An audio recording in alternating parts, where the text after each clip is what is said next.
ఆశ్చర్యకరమైన బైబిల్ పాఠంగా యోబు గ్రంథం 3వ అధ్యాయం చదువుకుందాము.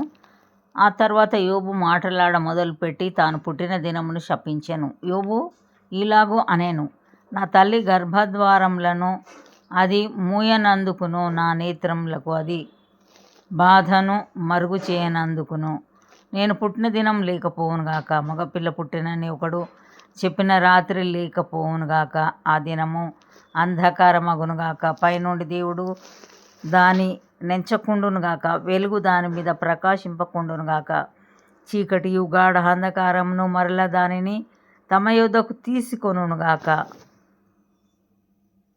మేఘము దాని కమ్మునుగాక,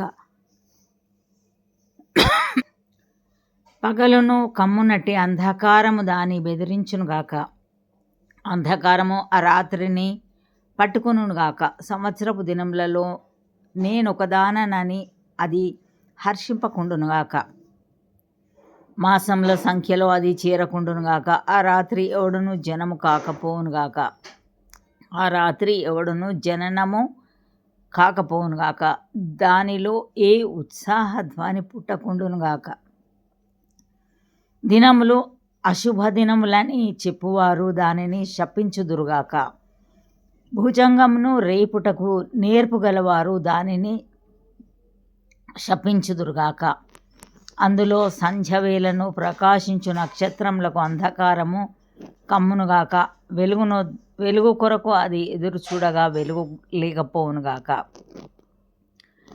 అది వేకువ కనురెప్పలను చూడకుండునుగాక, పుట్టుకలోనే నేనేల చావకపోతిని, గర్భం నుండి బయలుదేరగానే నేనేల ప్రాణం విడవకపోతిని, మోకాళ్ళ మీద నన్నేల ఉంచుకునిరి, నేనేల స్తనములను కుడిచితిని, లేని ఎడల నేనిప్పుడు పండుకొని నిమ్మళించి ఉందును, నేను నిద్రించి ఉందును, నాకు విశ్రాంతి కలిగి ఉండును. తమ కొరకు బీడు భూములయందు భవనములు కట్టించుకొనిన భూరాజులతోనూ మంత్రులతోనూ నేను నిద్రించి నిమ్మళించి ఉందును.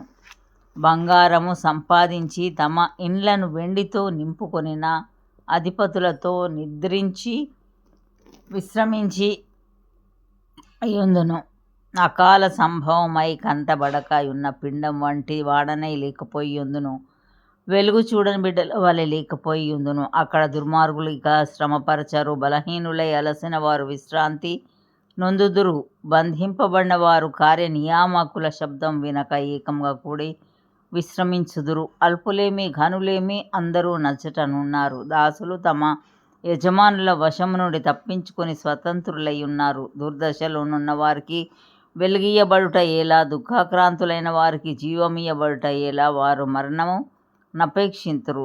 దాచబడిన ధనము కొరకైనట్టు దానిని కనుగొనుటకై వారు లోతుగా త్రవ్వుచున్నారు గాని అది వారికి దొరకకయున్నది. సమాధికి చేరినప్పుడు వారు హర్షించి బహుగా సంతోషించెదరు. మరుగుపడిన మార్గం గల వానికిని దేవుడు చుట్టూ కంచె వేసిన వానికిని వెలుగు ఇయ్యబడనేలా, భోజనమునకు మారుగా నాకు నిట్టూర్పు కలుగుచున్నది, నా ముర్రలు నీళ్లవలె ప్రవహించుచున్నవి. ఏది వచ్చునని నేను బహుగా భయపడితినో అది నాకు సంభవించుచున్నది. నాకు భీతి పుట్టించినదే నా మీదికి వచ్చుచున్నది. నాకు నెమ్మది లేదు, సుఖము లేదు, విశ్రాంతి లేదు, శ్రమయే సంభవించుచున్నది. ఇంతటితో ఈ దినం కొరకైన బైబిల్ పాఠము సరి.